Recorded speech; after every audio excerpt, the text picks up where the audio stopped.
Before we get started with this video, I want to give a shout out to the San Francisco LoneRollers. As far as I know, they're the first ones to come up with the ability to do this and to find out that you could do this with a one wheel. So shout out to them. So every crew you see out there in videos, riding with a cable from their backpack or even from their fender, and they're plugged into their boards and riding, it's because they're charging while they're riding. Let's take a look at that. What I'm going to show you today is how to make a CNR setup. So CNR stands for charge and ride. And what that means is you're basically charging while you're riding. You're charging the internal battery inside of the one wheel using an external power source like this battery here. So you basically have a battery plugged into the MPPT. This MPPT charge controller is connected to this barrel cable with an inline switch, and that allows for a quick disconnect in case you have to jump off. And it goes in, and yeah, you're charging while riding. Let's get started. So what we have here is the fully assembled piece that you're going to need. It's a clockable right degree, 90 degree XLR jack with a barrel connector. One end goes to your board, the other goes into the MPPT controller, and you plug your cable between those.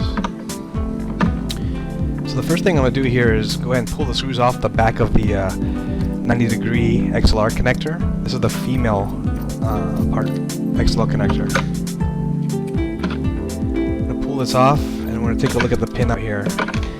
And what we want to do, the goal here is to basically connect the positive, which is the red wire, to pin number 2. Pin number 1 is where the black wire will go, and pin number 3 we will completely isolate from touching anything else. We absolutely don't want anything to conduct electricity to pin number 3, because if that happens, the board will shut off on you, and you don't want that to happen. So here I'm shoving in the barrel connector. I want to make this pretty solid. At first when I was making these, I tried to make them flex, so when they bend, jump off and everything, and it'll bend and your connector will come out. But those end up breaking pretty often. So far I've been more successful on just having it as a very stiff connector. You might actually want to even make it stiffer than what I'm going to do here. You might want to put some type of plastic or metal, something around it to make it, solid. But this is what I'm doing right now, nowadays. So I'm going to go ahead and turn the connector into the orientation that it's going to plug into the one wheel. I just showed you there was connector 2. I'm going to cut the wires down to the size that's required here to put them into the pins.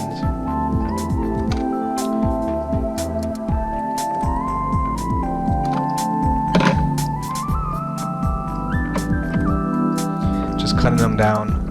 This part's a little tricky. It takes a little of trial and error and a little bit of experience.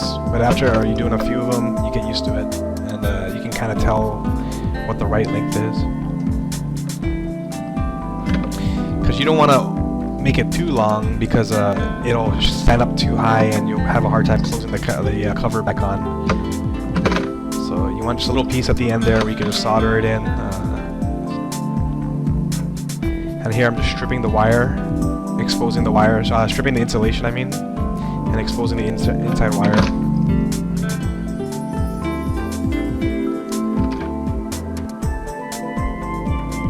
I like to do the negative side, which is the black wire. I'll do that first, just because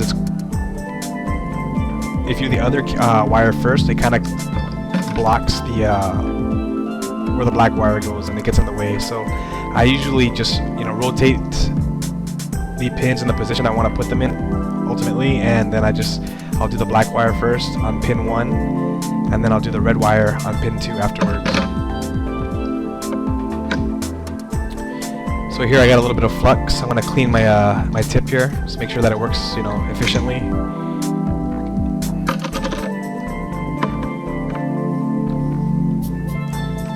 There's quite a bit of corrosion on there. I've used this this soldering iron for a while now. But yeah, the flux will definitely help. Then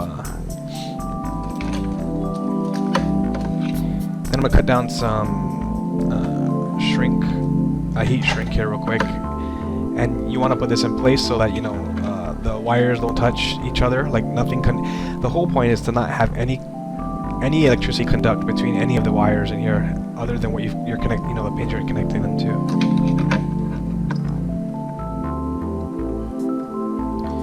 So I'm putting it in place, and then I'm gonna use a screwdriver to kind of shove them down into the holes, into the pin. Kind of push them flat in there, make sure they're in there good.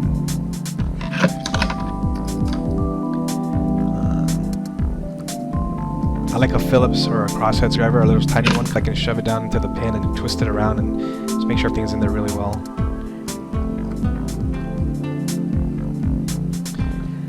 And, you know, if you look at that, the connector just fell to its side. So if you don't have any device to keep it right, an easy trick that I use is I cut a little piece of soldering iron, and then I cut a little piece of solder and I stick it into the pin there, just alongside the wire. And I'm just going to heat it up real quick and let it stick to the wire and to the pin real quick, you know, just real quick. I have to do a good solder job, but just to get it staying in place so I can actually work on it. So that's a trick that I normally do. If you have better tools than I do, you probably can skip this part.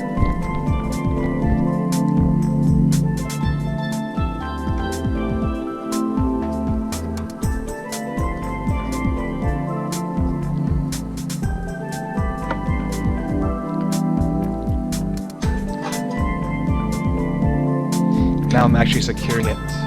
Now I'm actually securing the wire very well. There you go, it's on good. And now I'm going to push the heat shrink over it. Now this part can be kind of a little hassle, but so I use pliers and I'll push it over. I do damage the heat shrink a little bit here and there, but for the most part it's covered. And at the end of this, I go back with hot glue to insulate all the pins from each other.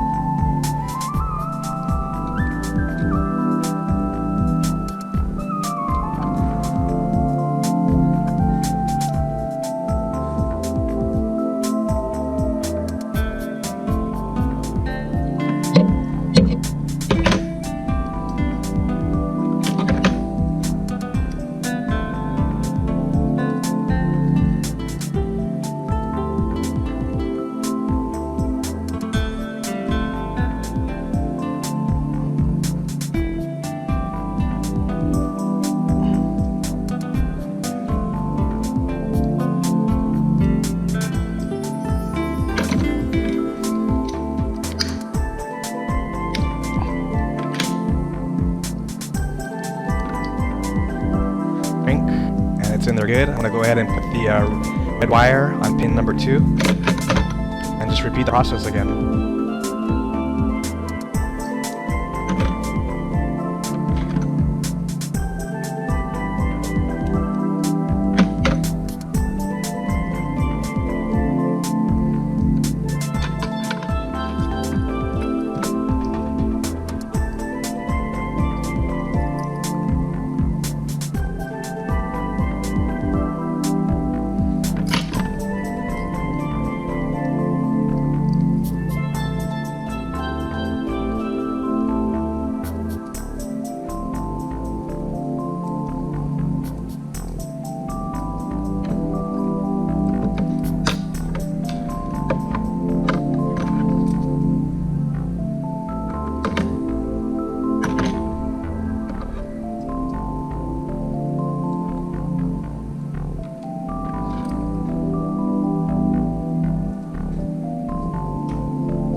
is cut a piece of heat shrink and cover pin number 3.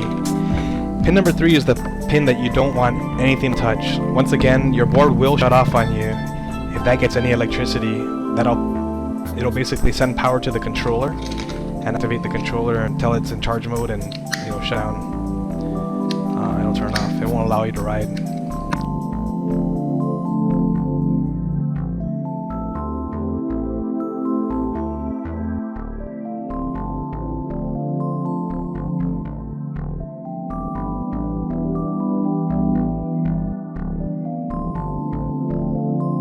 Test.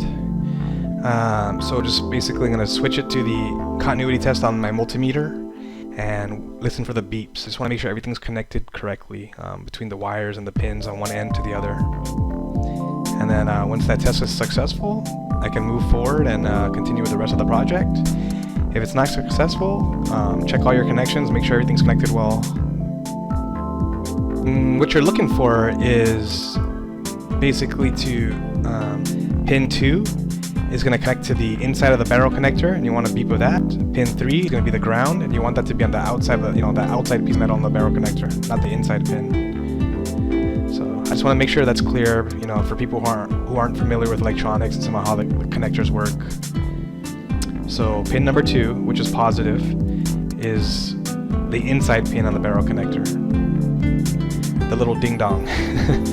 And then pin number 2 is the ground, which is the outside part of the barrel connector.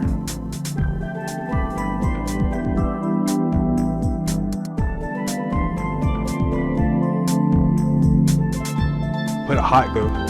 Hot glue is going to do 2 things. It's going to keep everything secure and in place. That's one thing. So if there's any yanking on it, it's not going to put it right on the pin. It's going to try to keep the wires inside.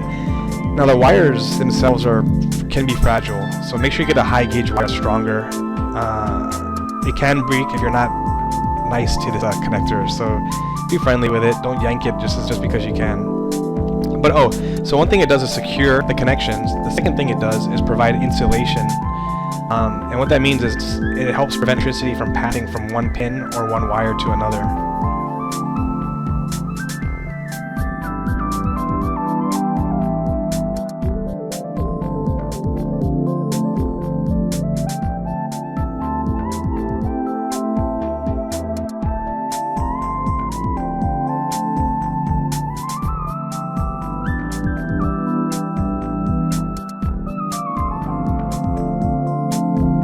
I took it apart and just screw it tight and make sure that everything is aligned and connect together tightly. You don't need any water or anything to get in there,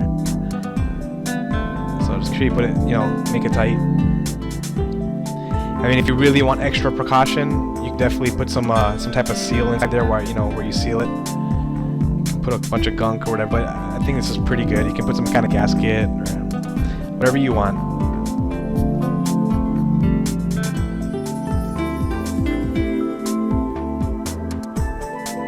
Yeah, and one thing that I have a problem with sometimes is if you feel the gap where that pin, you put that locking pin, if you push up and down, if you put much hot glue, it'll get stuck in and stop you from moving up and down. So don't put glue in that hole where the pin goes up and down. During the shrink, I'm gonna cut, and I'm just gonna put some heat shrink to try and make it a little more secure, and it looks a little nicer too. So I'm just trying to stabilize it. I'll put a little hot glue in there, some heat shrink, and hopefully that helps.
The next part is the piece that connects to the controller. So the part was finished is the part that connects to your board charging port. This is the other end of it now that's going to go into whatever your power source. It could be a Chafon charger, which is proven to work, but the charge rate is lower. The Chafon, you connect your Onewheel charger to that, and it's only 3.5 amps. When you're doing charge and ride, you normally want to ride at 5+ amps. You want to be able to keep, charging as much as you take out of the battery, right? So if you can get it higher, it's even better. Not too high though. Normally around 6 amps, if you can, 6 to 8 amps should be good. I don't recommend going over 10 amps.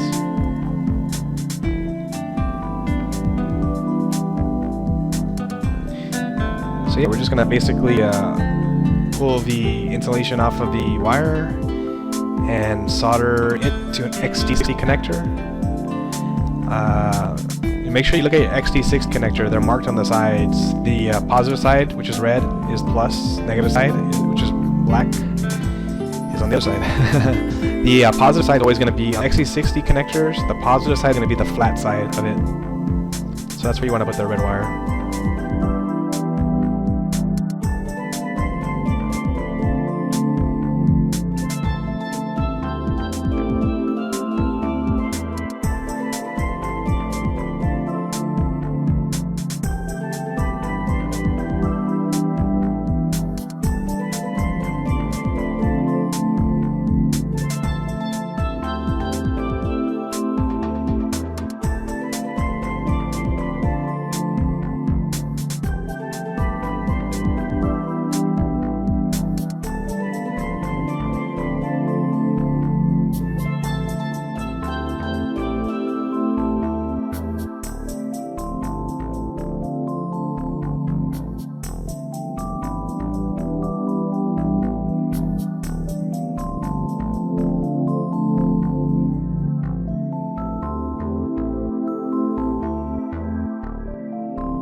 wires from touching each other, and also secure the connection. So if something's pulling on it, add tension, it'll help alleviate that.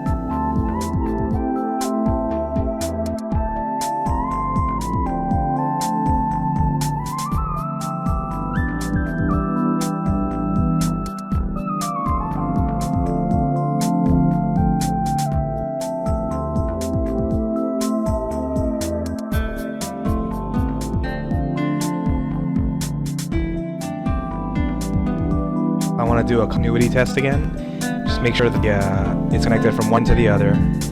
Just plug it in, set your multimeter to continuity, and just listen for the beeps. If it beeps, it's connected. If it doesn't beep, well, you better figure out why.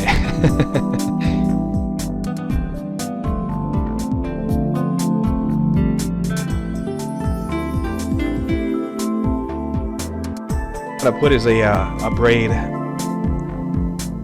this braid is just going to help tension. In the past, I used to connect this part of the cable was really short, and I just had it sticking straight out of the MPPT with very little wire in between, and they ended up breaking a lot. This braid is to relieve tension, and also when you cut them, you want to heat up each side, otherwise the braid will just unravel and fall apart. So heat up each side a little bit, and then after that, slide it on. And it's kind of like a snake. It's like Chinese finger cuffs. It's a lot like Chinese finger cuffs. You want to push a little bit, push one side, pull the other side, push one side, pull the other side. Yeah, that's how you do it. And then once I have that on like that, it's a good length, everything looks good. I'm going to go ahead and put hot glue to connect the braid to the plastic XT60 connector and wires. And that's just going to help everything stay together if there's any tension or tugging or pulling on it. And I'll just spread it on like butter. I'll put a little bit of glue and then use the side of the glue gun just to like kind of paint it on.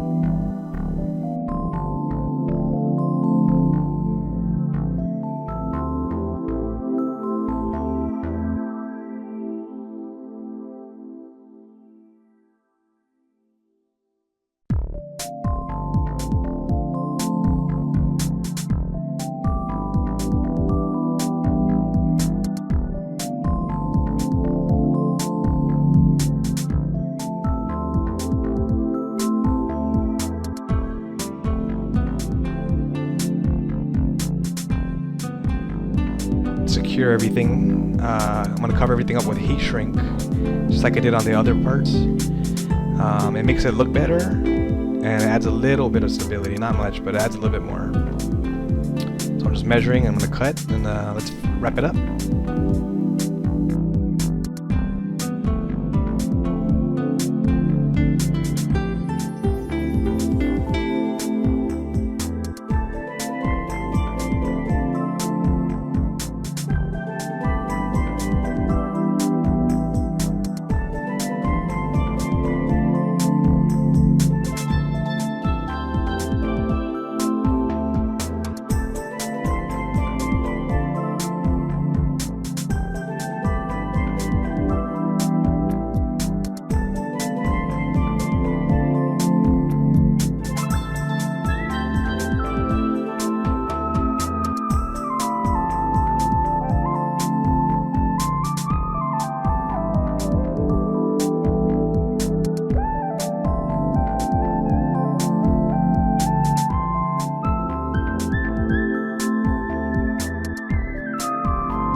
So that other end is done. We got both parts done now. So I'm gonna go ahead and connect it together. And once again, I'm gonna do a continuity test after this. It's hot right here, so normally I'm making a video here, so I'm trying to make it quick. But normally I just wait for it to cool down and I'll connect it. Yeah, but I'm connecting it, and then I'm gonna do a continuity test between one end all the way to the other end. Make sure, you know, positive is connected to pin 2 on the other end, and negative is connected to pin 1. And nothing is connected to pin 3. That's an important test, actually. You want to make sure that you test everything. Pin 1, pin 2, and pin 3.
Cable.